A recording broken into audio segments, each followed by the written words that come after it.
Hello people, how you doing? Doing the 81 GS1100 today.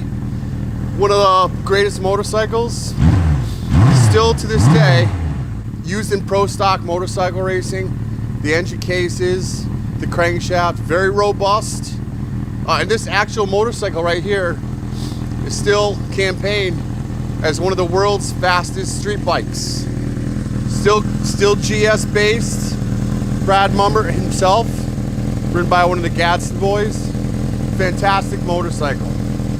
This one has a Russ Collins pipe on it. It's pretty neat. Still has the factory paint. It's a stunning example. Runs great. 10,000 original miles. Only 10,000 original miles on this gem, and it's just been super tuned by Jimmy here. Been through the whole thing. I'll go over the work order in a second. We put about just under $4,000 in preservation services on this bike. It is absolutely pristine. Brand new Metzler tires, front and rear. Let's go warm them up and see what it should do.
I still have my court date pending for my last shenanigans on the street, so I don't want to push my luck and break any laws here, so let's bring it in before I get in trouble.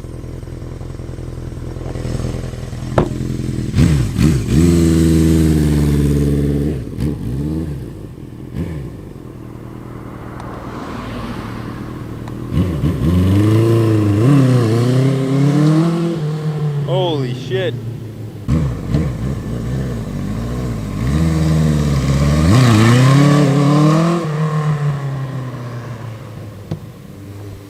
This thing's healthy, guys.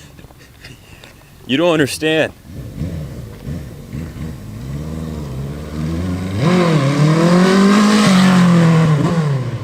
What's happening, boys? Let me tell you something. This is another test ride that I kind of wish wasn't coming to an end.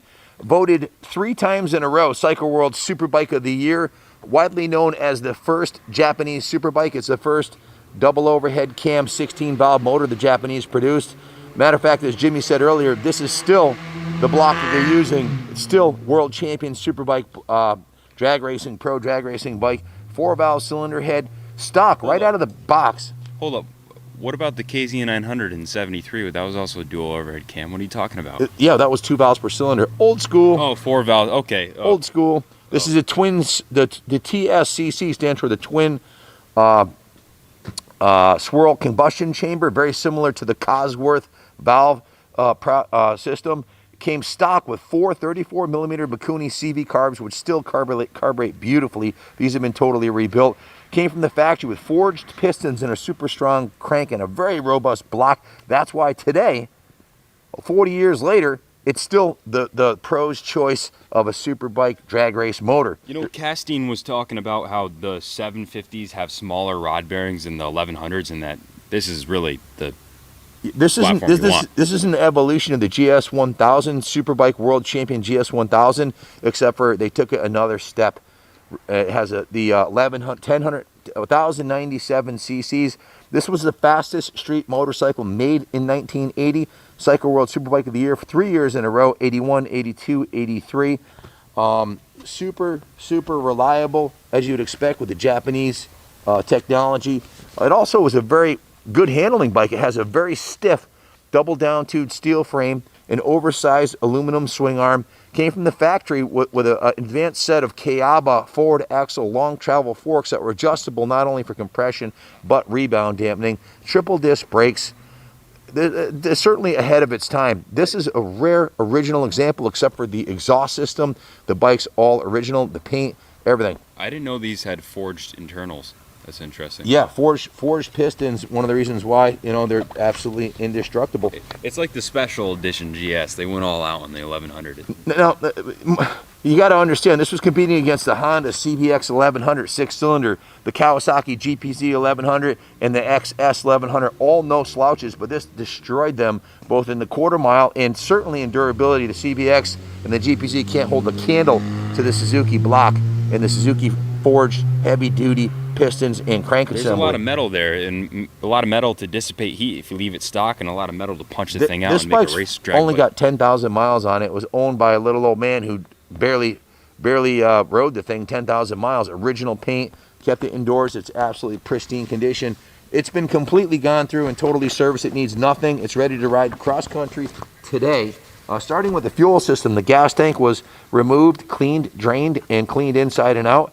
The fuel petcock and fuel lines have all been gone through and replaced as necessary.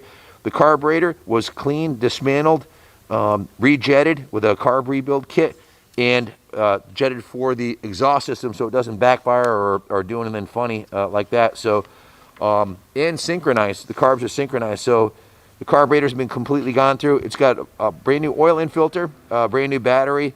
I've got a spare key for it here also that we had made. Typical. My work order just blew away here. I got a 4-page work order to go over here with you, so bear with me, okay? Carbs are cleaned and synced. It also has a new rectifier on it. Electrical system's been gone through. The front brake cylinder has been replaced. The rear, oh my God. Jesus. I need a helper out here.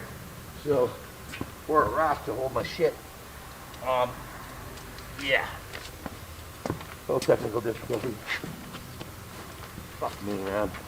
Here you go, Pops. Thanks. So, let me go over the work order here. So, back to the whole fuel system's been redone. The gas tank, petcock, the carburetors, the intake boots have been replaced. The air filter is new. New spark plugs. It has running VP fuel, non-ethanol fuel.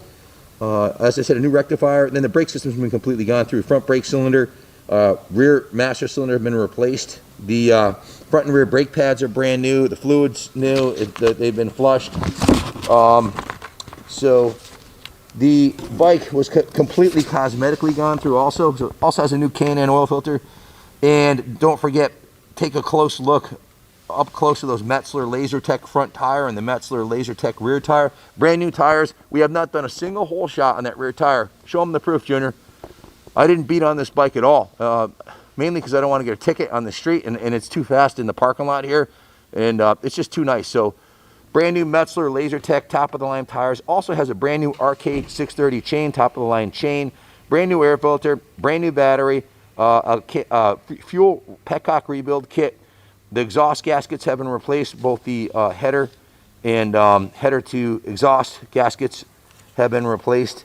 The work order total is $3,483, and that includes 11 hours in the detail shop. So let's see, what did I leave out here?